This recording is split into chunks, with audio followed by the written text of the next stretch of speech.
నెల్లూరు జిల్లా కావలిలో ఎన్డీఏ కూటమి ఎంపీ అభ్యర్థి వేమిరెడ్డి ప్రభాకర్ రెడ్డి, ఎమ్మెల్యే అభ్యర్థి కావ్య కృష్ణారెడ్డిలకు ప్రజలు బ్రహ్మరథం పడుతున్నారు. అడుగడుగునా పూలవర్షం కురిపిస్తూ నీరాజనాలు పలుకుతున్నారు. వేల సంఖ్యలో వైసీపీ నేతలు, కార్యకర్తలు టీడీపీలో చేరుతున్నారు. దీంతో కూటమి పార్టీలో రోజురోజుకి ఉత్సాహం పెరుగుతోంది.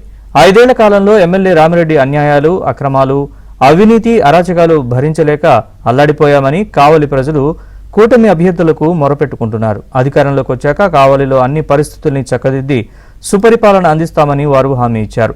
సైకిల్ గుర్తుపై ఓటేసి గెలిపించాలని విజ్ఞప్తి చేశారు.